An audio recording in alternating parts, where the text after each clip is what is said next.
Magandang hapon po sa ating lahat. Andito po si Professor Tonton Contreras sa isa namang edisyon ng Usapang Politika dito sa Facebook Live para sa mga friends ko at sa mga supporters ko, mga followers ko.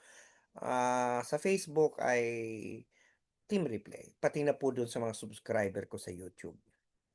Pag-usapan po natin ngayon ang desisyon ng Korte Suprema na pinalnang tinanggihan ang motion for reconsideration ng House of Representatives doon sa kanilang pagdeklara na unconstitutional yung impeachment complaint laban kay Sara Duterte noong 2025. Marami akong gustong sabihin dito. Pero ngayon ililimita ko lang ito do'n sa usapin ng kung kailan ito yung usapin ng initiation. Pero gusto lang ko lang linawin do'n sa mga nagbubunyi. Kasi marami ngayon nagsasabi vindicated daw sila, et cetera, na para bagang pinawalang sala na si Sara Duterte. Hindi po. Hold your horses. Magbasa muna, huwag mo ng kuda sapagkat ang ginawa po ng Korte Suprema, hindi po dineklarang walang kasalanan si Sara Duterte. Ang sinabi lamang mali yung proseso. In fact, ang mangyayari nito dahil dininay na nga with finality yung MR ng House, ay sa February 6 magla-lapse na yung 1-year ban at pwede na uli mag-file ng panibagong impeachment complaint. At dahil nga maraming na nangyari, marami ng nakalap na mga bagong ebidensya at siguro hindi na uulitin yung pagkakamali nung una, ay magfa-file ng complaint. Yung nag-file ng complaint laban ni kay Pangulong Marcos, ay siya rin namang magfa-file daw ng complaint laban kay Sara Duterte. Yung Makabayan Black ay handa ng i-endorso ang impeachment complaint. So, wag po kayo masyadong wag po kayo masyadong magbunyi muna. Huwag kayong magsabi na para bagang pinawalang sala na ang inyong amo, ang inyong pinapanginoon, 'di ba? Hindi po. Malinaw po na ang sinabi lang ng Korte Suprema, nilabag ng House yung saligang batas at yang ipapaliwanag ko mamaya. Kasi malinaw naman sa saligang batas na isa lang na impeachment complaint ang puwedeng i-initiate laban sa isang impeachable official sa isang taon. Balikan natin ang nangyari noon, 'di ba merong tatlong impeachment complaint na final laban kay Sara Duterte, tatlo. At pagkatapos hindi ito inaksiyunan, merong pang-apat na impeachment complaint na ang nag-file ay 1/3 ng House of Representatives. Ganito po kasi 'yan 'di ba paulit-ulit ko na sinasabi 'to last time. Na meron po kasing, ruta ang pagfa-file ng impeachment complaint. Puwede po kasing isang individual ang mag-file nito. Subalit ito dapat ay ini-endorso ng isang miyembro ng Congress, ng House. Puwede ring isang miyembro ng House ang mag-file. At dito sa dalawang ito, ang kailangang mangyari ay dapat within 10 days of filing ay malagay na sa calendar ng order of business ng Congress yung complaint. At 'pag na-calendar na yon merong tatlong nai-refer yan therefore sa plenary at may 3 araw ang plenaryo para i-refer sa Justice Committee. Ngayon, ang House kasi at ang Senate meron silang sariling method ng pagco-compute ng session day, hindi ho yan calendar day. Yan ay sarili nilang pulisiya, may sarili silang formula na hindi katulad natin na Lunes, Martes, Miyerkules, Huwebes, hindi po gano'n. At hindi po yan natin tatalakayin sa ngayon kasi hindi naman yan mismo yung detalye ay, relevant. Ang mas importante lang alam niyo na meron silang ibang paraan para pagdedetermina ng araw at hindi yun katulad ng ating 24-hour day. Ngayon, ang ginawa ng House noon hindi inaksiyunan, pero ang sabi nila within 10 session days naman kasi ang bilangan nila sa session day iba, eh. Nung February 5 nag-meeting ang House of Representatives sa plenaryo at yung merong pang-apat na complaint na 1/3 ang nakapirma.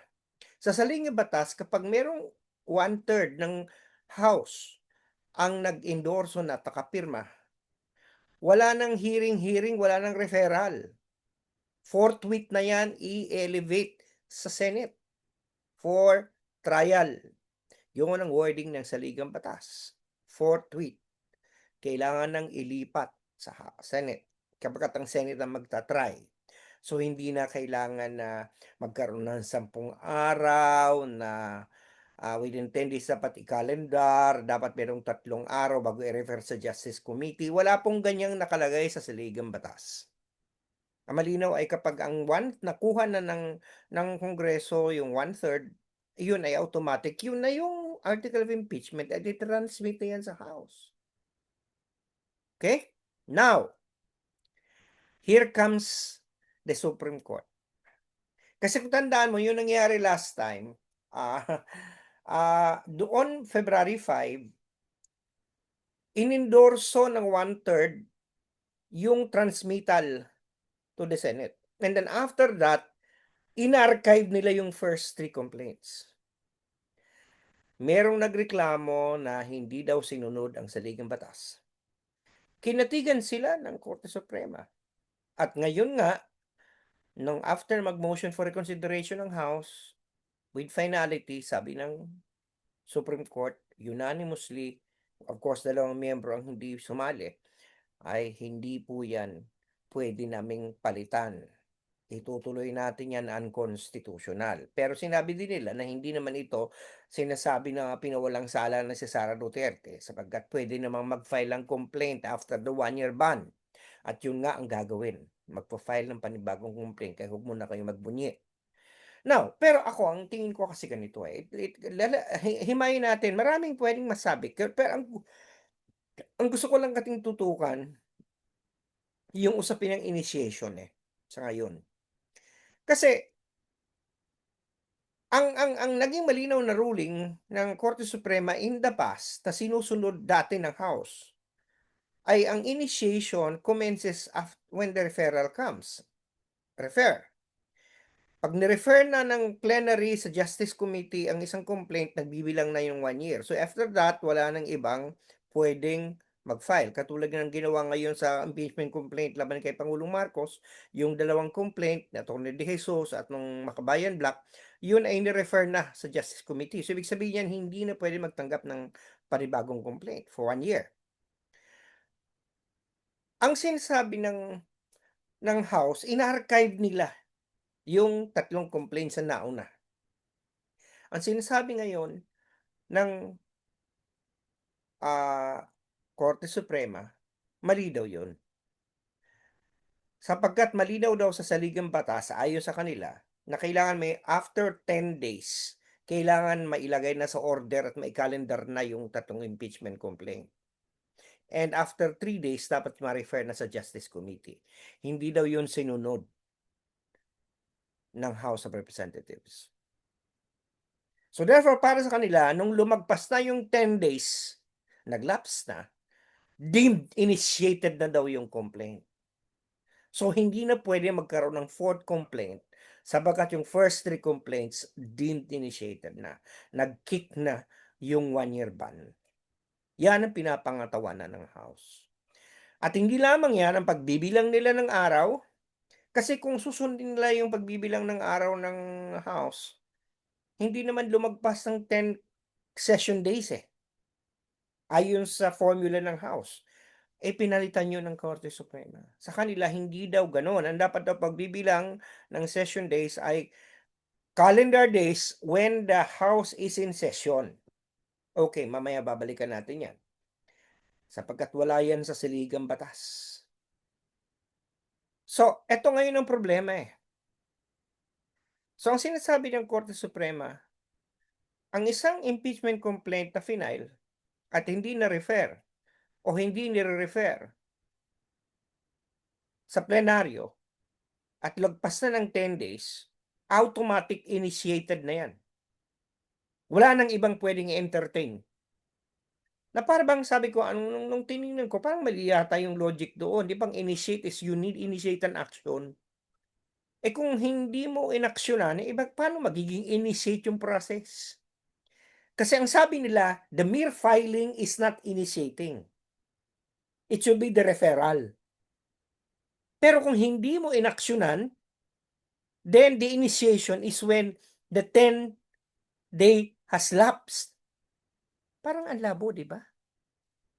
Parang mas mabigat pa yung wala kang ginawa kasi yun ang magti-trigger kaysa dun sa filing.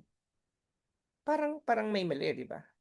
Eh, hindi naman kasi ako ang Korte Suprema. Ang Korte Suprema lagi may last day, may final say. Pero maraming nagsasabi na, at ako mismo mag-a-agree na parang nagkaroon ng judicial overreach dito.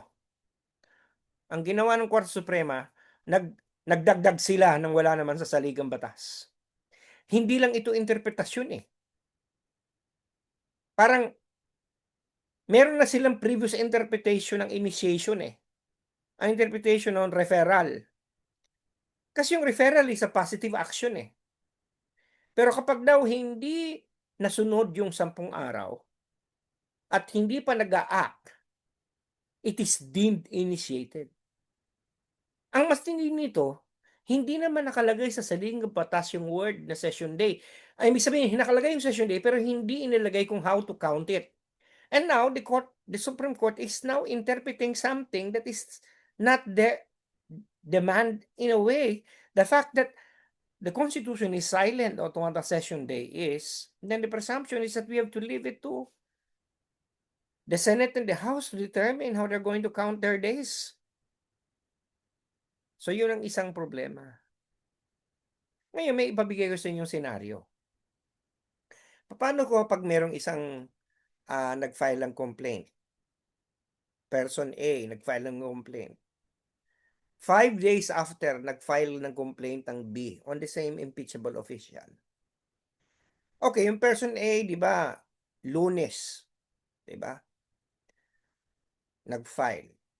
After 1 week, kunyari, 5 days o 7 days, nag-file yung person B. So, ang ibig sabihin ba nito, kapag yung person A na complaint hindi ma-aksyonan o hindi ma-refer, malagay sa order, calendar day, kasi Lunes, Martes, Miyerkules, Huwebes, Biyernes, Sabado, Linggo, Lunes, Martes, kunyari, o let's say calendar days. Okay, 10 days, di ba? Ibig bang sabihin nun, initiated na yun? Di pa paano yung ikalawang complaint na final noong Biyernes? Di ba? Ulitin ko, baka nalilito kayo. Meron si Juan, nag-file siya ng complaint laban sa presidente ng Lunes. Biyernes, nag-file si Maria. Ngayon, ang nangyayari ba dito dahil sa formula ng Supreme Court, after 10 days at wala pang ika-calendar yung kay Juan, ay deemed initiated na yon. So therefore, ano mangyayari doon sa complaint ni Maria? Di wala na. Dahil pending pa siya eh. Ang problema, mayroon ng na-initiate because nag-lapse yung 10 days. Parang mas lalong naging malabo. At ang delikado nito ganito eh. All it now takes is for a friendly speaker to sit on a complaint. Kunyari, mayroong isang corrupt na presidente. Sa halip na hintayin niya may mag-impeach sa kanya na kalaban, kukuha ng kakampi, magfa-file ng complaint, at kung ang speaker ay sa same party, sasabihin yung speaker, huwag mong aksyonan. Huwag mong i-calendar. Huwag mong i-refer sa Justice Committee. Okay? Huwag mong i-kalendaryo. Hayaan mong 10 days na mag-lapse. At kung gagamitin natin ang logic ng Korte Suprema, abay after 10 days, na-initiate na yan. Kasi hindi mo inaksyonan. Na para sa dictionary, di ba pag initiate, dapat ikaw ay may gagawin. Ito, walang ginawa. Di ba? Parang walang ginawa, nag-initiate. So, it is something that is kind of, kasi de facto dismissal daw yun eh. Parang dinismiss mo. The fact that it was dismissed means it was initiated. Na parang, so it means that there's something there. Kasi parang ang gagawin ngayon ng isang speaker, hindi na lang aksyonan. Di walang complaint. Hindi ba? Mali ba ako doon? Marami pang mga problema kung dito sa ruling na ito ng Korte Suprema, makukulangan tayo sa oras. Kaya sa ibang araw ko na i-discuss yung iba pa. Pero sa ngayon ito ay ang aking isang palaisipan sa akin. Kasi parang unang-una, ang trabaho ng Korte Suprema mag-interpret, hindi sila mag-legislate. Hindi nila trabahong pakialaman na baguhin ang kung ano ang kalakaran sa isang internal policy ng House. At yung issue dito, yung issue ng session days, na parang pinalitan nila kasi kung tutuusin, ayon sa House, kung susundin lang yung kanilang pagbibilang, hindi naman nag-lapse yung 10 days. In fact, on the 10th day, final nila yung 4th complaint at in-archive nila yung tatlo. So therefore, kung tutuusin, wala silang nilabag kung yung 10 days ang pag-uusapan, 10 session days. Kasi it's a session day based on the formula. Eh, ang sabi ng Korte Suprema, mali. Hindi dapat yan. Yan ay calendar day while you're in session. Eh, saan kinuha ng Korte Suprema? Eh, hindi naman yan dinefine sa saligang batas. At wala namang nilagay na the fact that the Constitution is silent, the presumption is that it is a prerogative of the House to determine its internal rules. Right? So yun yung problema natin dito. So ngayon dahil pinalitan nila ang formula, tapos sasabihin nila ngayon, kapag hindi kikilos, 'pag hindi yan inaksiyunan, hindi yan kinalendar, yan ay initiated na. Kasi deemed dismissed na yan. So 'pag dinismiss mo na ang complaint, wala ng ibang puwedeng sumunod. Na parang, teka muna, ang dismissal may ginawa ka talaga, nag-hear ka talaga, nag-present ka ng evidences, dinismiss mo. Ito hindi lang inaksiyunan, pareho ba 'yun? Yun na, at saka yung panganib na madali ng doktorin, puwede ng 'wag upuan, wag na lang aksiyunan. Hayaan mo na lang siyang mag-lapse ng 10 days na 'yan. Anyway, after that, dismiss na 'yan. Sasabihin na ng Korte Suprema, bawal na mag-file ng complaint. At kahit na may nakasalang pa na ikalawang complaint, kung yung isa ay lumagpas na nung 10 days, ay di wala na, tapos na. Tapos ang boxing, 'di ba? So tama nga naman si Senator Soto, parang pinatay mo na yung impeachment process 'pag gano'n. Siya, judicial overreach, judicial activism, marami tayong puwedeng sabihin dito. Nangialam ang Supreme Court sa trabaho ng Senate at ng House, na sa saligang batas sila lang ang merong sole authority to impeach. Pero ngayon, nandun na ako, dapat nating igalang ang Korte Suprema, wala tayong magagawa, pero at tanggapin na siya rin ay may kapangyarihan mag-interpret. Pero sa ganang ito, ano bang interpret samantalang, you know, parang nagdagdag sila, nagdagdag sila ng probisyon. They just legislated. So anyway, so yan muna. Sa ibang mga araw pahimayin natin pa yung ibang issue kasi maraming issue na ayoko naman kayong pagurin o weekend na bukas. So pahinga muna tayo. O sige, sana nakapagturok yung kaisipan, na-haplos ko yung mga puso at napabagong pananaw sa buhay, lalo na sa usapang politikal. Dahil sabi sa kanang Lasal, teach mind, touch heart, and transform lives. At sana nakapagsilbi ako sa bayan dahil sabi sa kanang UP, serve the people. Sige, kitang-kita na lang ulit tayo sa Lunes sa isa na naman edisyon ng Usapang Politika. Meanwhile, Sabado at Linggo wala tayong usapan. Magpahinga po tayo at mag-enjoy. Siguraduhin na tayo ay malusog. Okay? Siya, masaya.